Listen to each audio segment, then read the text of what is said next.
Bismillah, elhamdülillah, ve salatu vesselamu ala Resulillah. Hürmetli qarindoshlar, 1986 yılı Amerika Aviatsiya jamiyati naydı zor bir iqtisodiy krizisga duch kelgan. Shundan mazkur jamiyat shu jamiyatdagi oliy darajalik maslahatchilarni va bu jamiyatning tajribalik kadrlarini yig'ib bir yig'in o'rlashtirgan. Bu yig'inda bu krizisdan qanday techiman o'tib ketish haqida bir muzokara olib berilgan. Bu yig'in jarayonida bir qo'lni ko'tarib, "Meni bir maslahatim bor" degan keyin, maslahatini o'ttirib qo'y degan vaqtida bu odam mundaq degan. Biz mushu yo'lovchilarga taqdim qilinadigan Sug'aqsaydagi 3 tal zaytundan 1 tal zaytuni kamlatib olsak degan. Yig'indagilar bu gapni anglab g'udurishib, biz menda cho'ng-cho'ng ishlarni deyishvatsak, cho'ng-cho'ng ishlarni o'ttirib qo'yman, nima deydigan nima odam deb qapoqlarini turishgan. Yig'in ahlidan birisi sovuqqonlik bilan to'xtanglar. Biz bu odamning gapini yaxshi bir muzokara qilib boqaylik deb muzokara qilish, hisoblash jarayonida agar mush odam deganda qilsa, birinchisi bu Sug'aqsayning sifatiga qat'iy bir ta'sir etmaydiganligi, bir tal zaytuni kamtib olsa. Ikkinchisi, bir yilda bu jamiyat uchun 40 ming Amerika dollari tejilib qolganligini muayyanlashtirib chiqqan. Demak, hurmatli qarindoshlarim, bizning har bir musulmonlarning oilamiz bilan aloqada, ota-onamiz kişilik münasebetki Müslümanlar bilen alakalı vaktimizde bizden mi oturup koyduğun nurgun zeytunlarımız var. Biz bir tal zeytun bolsa mı oturup koyuşumuz gerek. Resul Ekrem sallallahu aleyhi ve sellem hadis-i şerifte işlarının en yaxşısı bolsa, yani en yaxşı Allah razı bulduğun iş, kandak iş dese, az bolsa mı davamlaşkan işteydi. Biz yığılğanğa, qaqşığanğa bir narsa bo'lib qolmaydi qarindoshlar. Biz hozirgi mushundaq bir zulm ostidan qutlaylik deydiganmiz.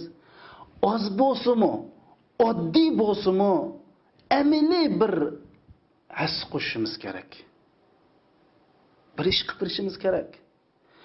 Resul Ekrem sallallahu aleyhi ve sellem hadis-i şerifte şundaq deydi: "Men asbaha ve lem yahtam bi amril muslimin feleysa minhum." Kimki her etiginsi o'rindan turgan vaqtida musulmonlarning g'amini yemaydi ekan, o musulmonlarning emas deydi qarindoshlar. Shuning uchun biz hammamiz bu islom uchun, bu dunyoda eng ezilayotgan Uyghur Müslümanlar için zeytunlarımızı ayımayla qarindoshlar. Her bir Müslüman özünün rolünü qandaq jari qildirish ustida izlanish kerak. Allah bilan qasam ki, 7 qavat osmonni, 7 qavat zaminni yaratgan Allah bilan qasam ki, her bir Müslümanning roli bor.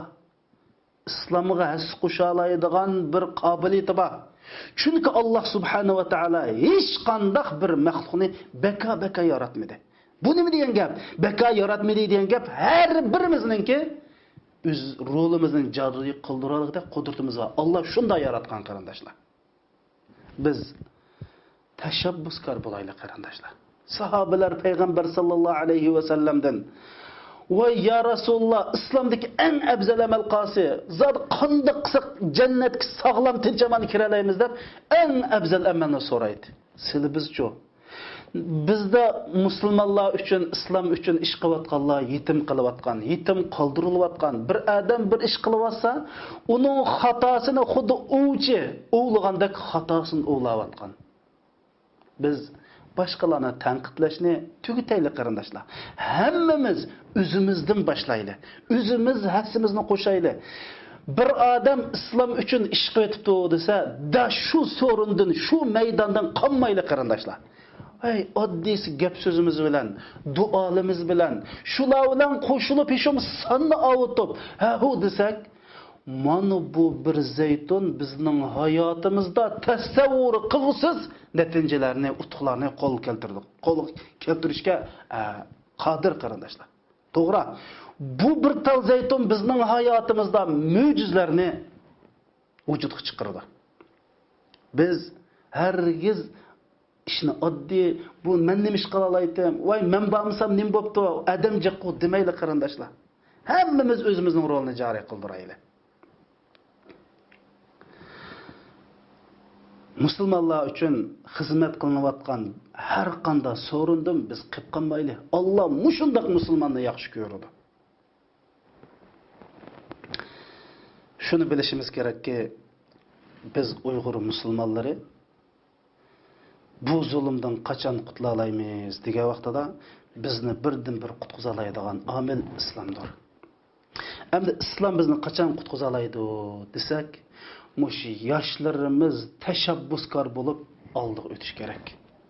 Bo'libmi ilm egillari, bilim egillari, iqtisod egillari, ixtisos egillari oldingi saf o'tmaydi ekan, Uyg'urlarning qutulishi mumkin emas.